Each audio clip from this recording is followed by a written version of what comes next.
How rare are diamonds?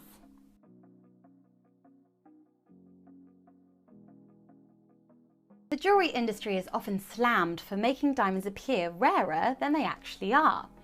But I've been in the industry now for nearly 10 years. I've been an educator within the jewellery industry for nearly 7 years, and I think that diamonds are pretty rare.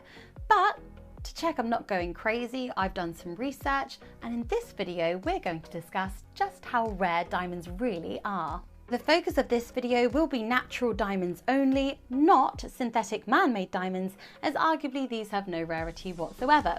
But that's a discussion for another time. Let's talk about the rarity of diamonds. Now, it's said that diamond is a pretty rare material. 142 million carats were mined last year in 2019, which, to be fair, sounds pretty high. But to understand just how rare diamonds are that enter the jewellery market, we need to understand what this figure actually equates to. So in this video, we're going to discuss 3 main points. Firstly, how many diamonds are currently being produced each year, then what sizes and qualities these diamonds are, and finally, we're going to look at the future of natural diamond resources, as it's all of these things together that makes up the rarity of diamonds. Let's start by discussing how many diamonds are being produced. The amount of rough diamond produced fluctuates each year, so let's just focus on last year's production of 142 million carats. So this is actually on the higher side of production if we review the past decade, but regardless, 142 million carats, there's 5 carats in a gram, so this equates to 28.3 tonnes that was produced last year. And that's tonnes, T-O-N-N-E-S. Now, if we compare this to another rare mineral production, such as gold, the world produced 3,200 tonnes of gold last year. So in 2019, diamond production was roughly 5% of the volume of pure gold. To help us visualise that, if I piled up all the diamonds and gold recovered from last year, despite the density differences between the materials, because actually gold's 6 times heavier, or denser should I say, than diamonds, the gold pile would still be about 20 times bigger than the pile of diamonds. Now, this alone possibly makes diamonds sound rarer than you might have thought, but that's still not even where the rarity really lies, because we need to look at what kind of diamonds is actually in this pile of production. So let's talk about the size and quality of these diamonds. Now, the majority of production, in fact, it's been said that 83% of the diamonds produced each year are not gem quality. Instead, these are classed as industrial quality, as they're used for industrial purposes such as abrasives and drill bits and saws, as opposed to cut and polished for use in jewellery. So unlike gold, which is the same in its pure refined form and can be used for everything, the majority of diamonds are not used in the jewellery industry at all. This leaves just 17% of diamonds, which equates to 24 million carats of rough diamonds, which are suitable for use in jewellery each year, at least last year. Now, this actually halves an amount once it's cut and polished, because when diamonds are cut, we lose at least 50% of the rough crystal as it's just ground down to dust. So this results in about 12 million carats of natural polished diamonds, or 2.4 tonnes that entered the jewellery industry last year in 2019. Now, this might actually sound like quite a lot of diamonds again. So now we need to appreciate what sizes and qualities are within the gem quality production, as this 12 million carats does include all sizes, colours and clarities. So from the big and beautiful to the small and ugly, and just everything in between. Now, diamonds don't grow particularly large, considering the biggest quartz crystal ever found was 40 tonnes on its own.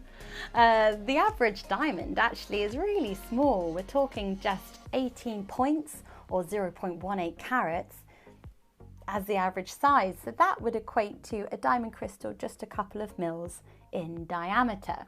And don't forget, when we polish it, we're going to lose half of that. So that makes the average polished diamond size of just 9 points or 0.09 carats, a tenth of a carat. Tiny. To get the UK's most popular diamond size, which is a third of a carat, we're going to need to start with a diamond crystal at least half a carat or more, and to get a 1 carat diamond we need nearly a 2 carat rough and so on. Therefore a 1 carat polished diamond is really a minority of the production, let alone anything bigger or of good quality. We really need to talk about quality, so let's talk about that next. The vast majority of all of these will be heavily included with crystals and fractures, because diamonds that show minimal or no inclusions are super rare. The majority at least contain some small inclusions. So majority of these will actually be graded I1 to I3 in clarity grading, I standing for included, or you might actually hear them being called PK diamonds. Sounds fancier, but actually PK is just French for the word included. And when it comes to the colour of these diamonds, a huge majority do have a subtle to obvious tint of yellow or brown colour, which are much more common and less desirable and therefore less expensive than those icy white gems that you may imagine when you first think of diamonds. So if we take everything into consideration, the majority of diamonds produced each year are of industrial quality. Less than a fifth actually go into the jewellery market. And even then, when we're looking at these, the majority of those are really small and are of lower colours and lower qualities. A much smaller percent will be larger, whiter, or of a better quality.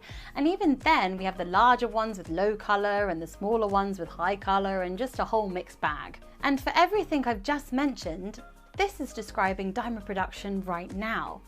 This is predicted to massively change in the near future, so let's talk about the future resources of diamonds.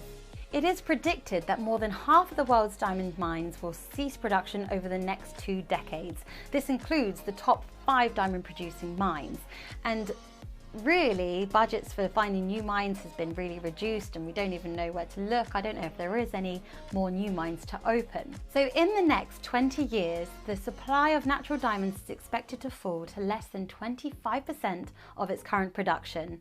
And in just over 60 years, it has been predicted that all commercial operations of diamond mining will have ended completely.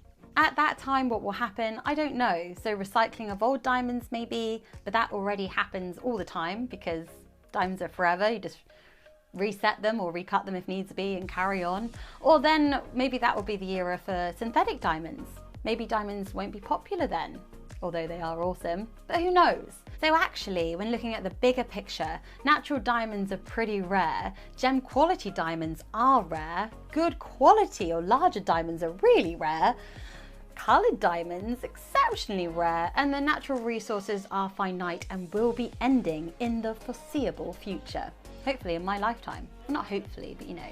Thanks for watching. Subscribe to my Jewellery Advisor channel where we will be talking all about diamonds, gems and jewellery.